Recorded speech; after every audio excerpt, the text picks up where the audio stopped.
Welcome in this special edition of a little recruiting breakdown, little recruiting talk here on Saturday, college football Saturday. The Longhorns are off, obviously, and Texas fans, you guys are sitting around watching the next four and final four opponents of the regular season. But we're going to talk a little recruiting here to get you through this Saturday. A lot of news and notes. Javon Hilson, Sark on the road in Dallas, some offensive line talk out of that. I'm going to talk about the new defensive back offer from Wiregrass Ranch High down in the Tampa area, north of Tampa. Another defensive back Texas is showing some interest in the Tampa area. We'll get in the linebacker recruiting. Kellen Wy, the recent offer, linebacker from Sefner Armwood, where Jeff Banks and a couple of coaches were at last night. And then we're going to end with a little Michael Terry talk today. So we're going to start with Javon Hilson. I was at Cocoa High last night. Still in the Cocoa area before I get back into South Florida next week. But Javon Hilson here, these are first four games of his senior highlight tape. Javon Hilson had a sack and a half last night against Rockledge in a rivalry game. They blew him out. It was running clock midway through the third quarter. Javon Hilson is now one sack away from the school record, something that means a lot to him. I wanted to mention that before we get to recruiting because that's something he's had circled for a couple of years now. And he's coached by a former NFL defensive end and edge player there at Cocoa High. On the recruiting front, the news coming out of Friday night at Cocoa was that Javon Hilson will be, as long as they're not playing a third-round playoff game, which they are favored to make to the third round of playoffs, if they get knocked out early, first or second round, he's going to attend the Texas A&M Texas game, and that would be his official visit to Texas A&M. So his visit last weekend ended up being an unofficial to A&M. He made the unofficial to Texas for the Georgia game. He is currently scheduled to make an official visit to Texas A&M for the Texas game. And what's interesting about that is, I talked to about 5 people that are close to the Cocoa Beach football program last night, and I'll just give you the rundown. 3 people I talked to still think Texas is the team to beat for Hilson. 1 thought Texas A&M was the team to beat, and then 1 was like coin flip, could go either way. So that's the 5 people I talked to last night. What does it mean? It could mean nothing at the end of the day, but just try to bring you what the people close to the program are saying. Javon Hilson himself, and we have a report up on ontexasfootball.com about this, is, he said as far as the game atmospheres, he said he liked A&M probably a little bit more than Texas. Does that mean he's going to go to Texas A&M? It does not. The one thing I'm going to say about, and I'll continue to say about Javon Hilson's recruitment, is that Javon Hilson's going to make a football decision, a business football decision. NIL is going to be great wherever program he chooses, A&M or Texas. That's not going to be a deciding factor. This is going to be about football development at the edge position in the place he believes will most likely give him the best chance to be an NFL draft pick. That's it. He is a football-focused guy. I've said this before. He watches more film than any other player at Cocoa High. I mean, this guy is dialed in on the game of football. He's passed all the emotional decisions in his recruitment. Those came when he was younger, when he committed to Alabama, then decommitted after Nick Saban retired, then committed to FSU, stuck with FSU before decommitting earlier this season. He's done with the emotion part of this recruitment. This is strictly a football decision. He reiterated that again last night. I've talked to him twice now about this. It's going to scheme. He's looking at scheme. He's looking at development. He's looking at where can he be the best player possible, and that could be rushing off the edge. That could be dropping in coverage some. He thinks he can play in either scheme, and any scheme. It's about football. It's strictly going to come down to where does he think he can develop and be the best, maximize that talent he has and be an NFL draft pick. So that's where Javon Hilson's at. The big news last night, scheduled to make his official visit to Texas A&M for the Texas game, assuming Cocoa is not still playing in the playoffs, which they're expected to advance to the third or fourth round of the playoffs. They have the last 2 seasons. So we'll see there. If that were to happen, then he's done with visits after this weekend because he's at Syracuse today, this weekend for an official, but I don't think Syracuse plays in. I think right now this is Texas versus Texas A&M for Javon Hilson. All right, moving on. Offensive line. Sark was on the road in DFW Friday. The first off week he was in Houston. This off week, he went to the DFW area. Just not enough time to hit all the out-of-state schools because where do you go, right, if you're Sark? So you got to hit the Houston area. You got to hit the Dallas, East Texas area in your off weeks.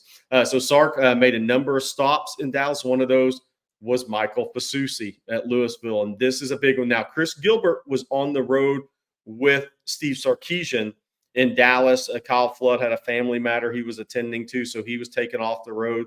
And Chris Gilbert went around in DFW with Sark. So let's start with Michael Fasusi. Interesting. Sark, Chris Gilbert were at the game, part of the game last night for Louisville High.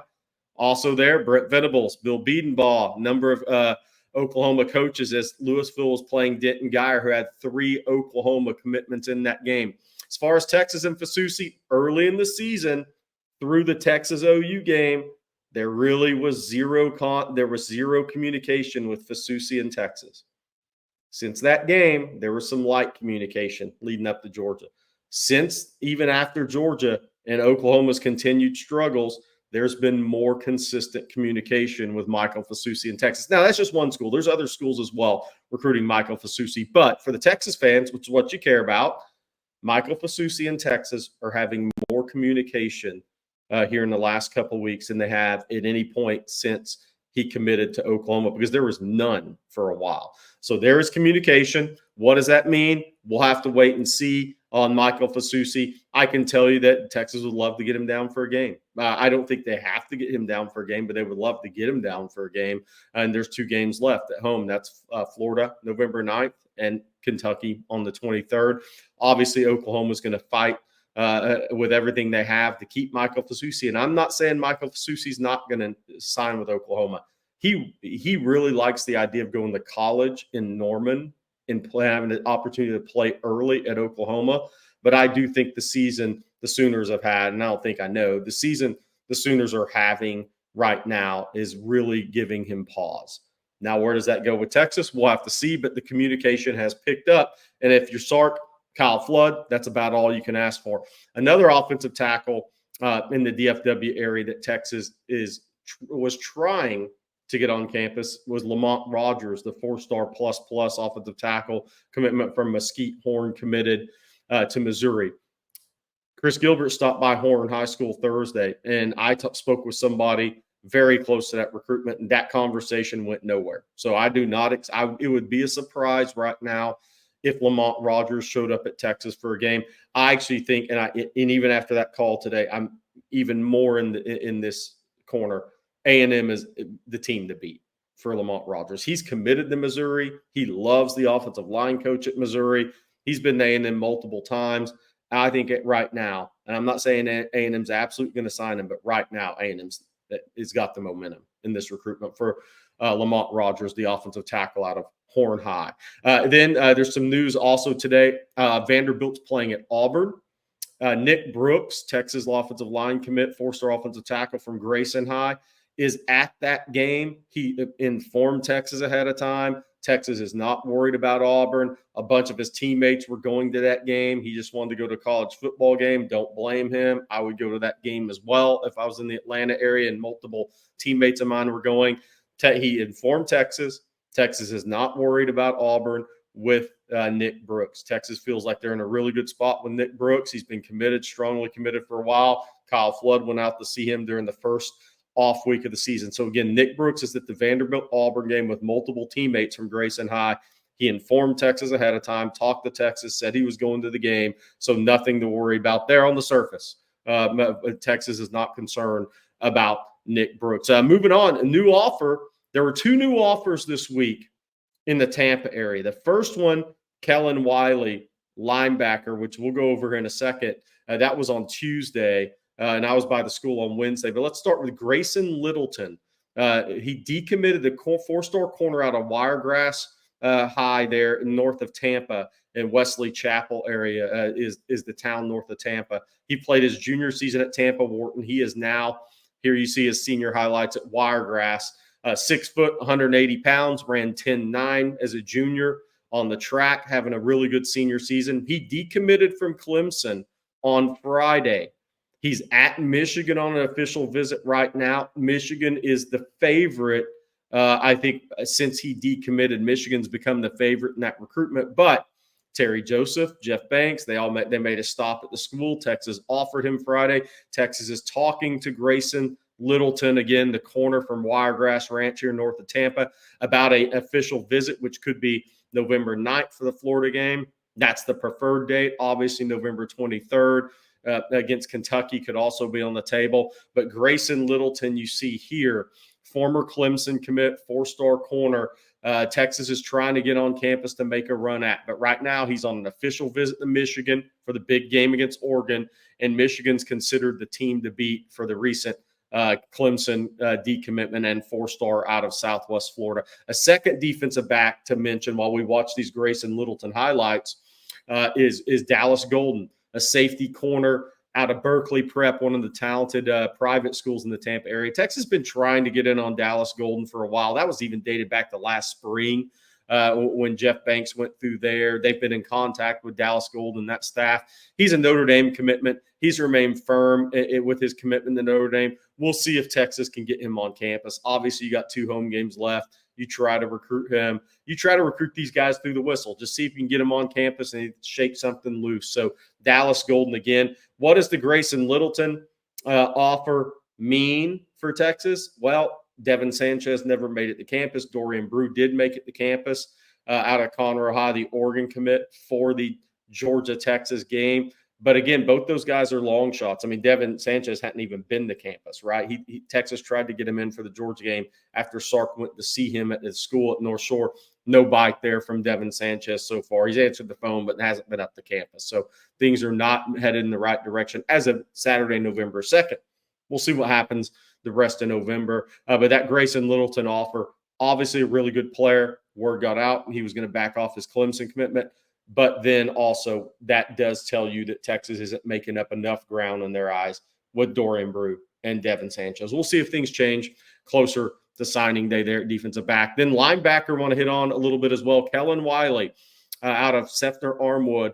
After seeing him in person, he's a 4-star linebacker for me. And I think people will adjust in December and January, the final rankings. He should be a 4-star prospect, 6'3.5". 226, can run. It's going to be a 245-pound, quick, explosive linebacker. He's got good hands. He's also a former tight end / linebacker. He's got good hands. He can play in space. He can really close on the football and pursue the football from inside out or outside, sideline to sideline. He's a guy that will visit Texas officially November 9th. Miami's the team to beat. He's scheduled to visit Miami November 23rd. He's at Florida-Georgia game today as a guest of Florida. He will also be at either Maryland or Penn State, probably Maryland for an official visit November 16th, unless he changes that. Now, Jeff Banks, Pete Kwiatkowski, they were by the school yesterday. Jeff Banks was at some of his game last night. Again, Kellen Wy, new linebacker offered on Tuesday on Texas football, was live at Armwood High on Wednesday to see Kellen Wy, where he told us his official visit schedule. Again, Texas November 9th, Maryland the 16th, Miami the 23rd. He's at Florida today. I think Miami's the team to beat over Texas right now. He has an aunt that attended Texas.